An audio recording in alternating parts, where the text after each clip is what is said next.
আসসালামু আলাইকুম। দেখুন এখানে আমি দিয়ে দিচ্ছি হলুদ এবং দিয়ে দিচ্ছি লবণ হলুদ দিয়ে আমি মাছগুলো মেখে নিচ্ছি। আজকে আলু দিয়ে মাছ দিয়ে রান্না করব।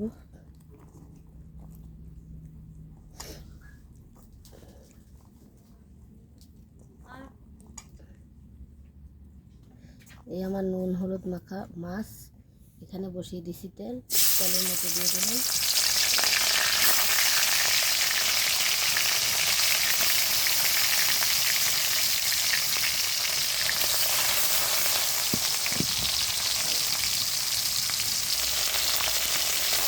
এই যে আমি মাছগুলো উল্টিয়ে দিচ্ছি।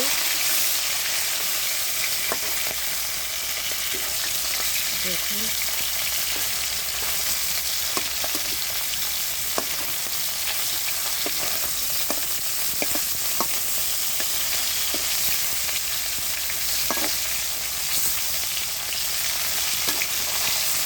মাছগুলো উল্টিয়ে দিয়েছি।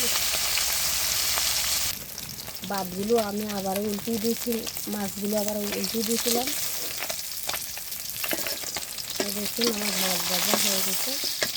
এখান থেকে আমি ভাত পড়ে যাচ্ছে। মাছগুলো উঠিয়ে রেখে এখন আমি দিয়ে দিলাম আলুগুলো হালকা ভেজে নেব। খালি আলু রান্না করলে হালকা ভেজে নিলে ভালো, মাংসের সাথে রান্না করলে ভেজে নিলে ভালো। মাছ দিয়ে রান্না করলে তাই হালকা ভেজে নিচ্ছি। ভাজার সাথে একটু লবণ দিয়ে দিবেন, হালকা হলুদ দিয়ে দিবেন, কালারটা অনেক সুন্দর আসবে। দেখুন এখানে আমার আলুগুলি এই যে ভাজা হয়ে গেছে। ভাজা প্রায় শেষ করার দিকে আলুগুলো এখানে আদা সিদ্ধ হয়ে গেছে। বাঁচতে বাঁচতে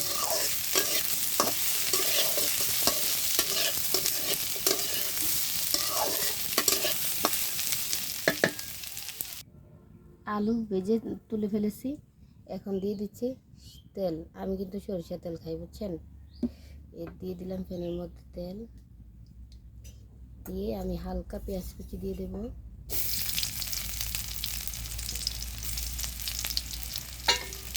এই যে পেঁয়াজ কুচি দিয়ে দিলাম।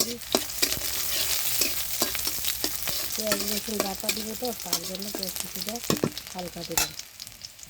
এই দেখুন পেঁয়াজ কুচি আমার লাল হয়ে গেছে। এখন দিয়ে দেবো পরিমাণ হালকা পানি। আমি এখানে দিয়েছি হালকা পরিমাণ পানি।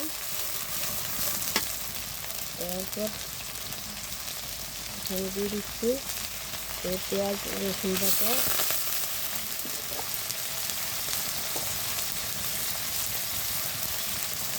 এমনকি আদা রসুন বাটা।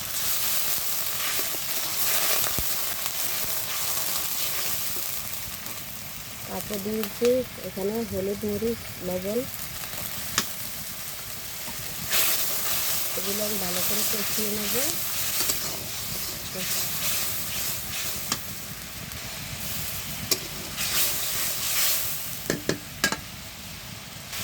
এই দেখুন এখানে উপরে তেল উঠে এসেছে, তার মানে আমার এগুলো কষানো হয়ে গিয়েছে। এখন দিয়ে দেবো আলুগুলো।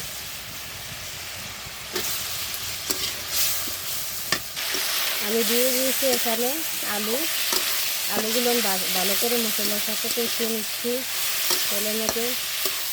দেখুন আলুর কালারটা খুব অসাধারণ দেখতে। ভালো করে নেড়ে করে কষিয়ে নেব। এই দেখুন আমার আলু কষানো হয়ে গেছে। আমি এখানে দিয়ে দেবো পরিমাণ মতো জল। এই দেখুন আমি জলটা একটু বেশি দিয়েছি, কারণ পুরানো আলু তো ঘরে রাখা আলু, সিদ্ধ হতে অনেক টাইম লাগবে, তার জন্য। এখন ঢাকনা দিয়ে দেবো। দেখুন আমার আলুগুলো প্রায় সিদ্ধ হয়নি, পাশাপাশি হয়ে গেছে, আধা সিদ্ধ। এখন দিয়ে দেবো এখানে মাছগুলো। এই দেখুন আমার মাছ দিয়ে দিয়েছি এখানে। এখন আমি ঢাকনা দিয়ে দেবো এখানে।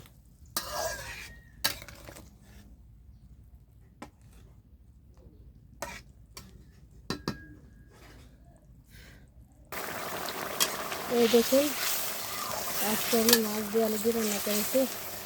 জলটা এই পরিমাণ রেখে দেবো, কারণ আলুর কিন্তু জলটা নেই, তার জন্য জলগুলো আমি এই পরিমাণে রেখে দেবো। আমার আলু সিদ্ধ হয়ে গেছে, আমার রান্নাও শেষ, তরকারি ভেজে নেবো এখন। এই দেখুন আমার রান্না বান্না শেষ হয়ে গেছে, সাইডে মহিলারা কথা বলতেছে। তরকারিটা রান্না কেমন হয়েছে কমেন্ট বক্সে জানাবেন।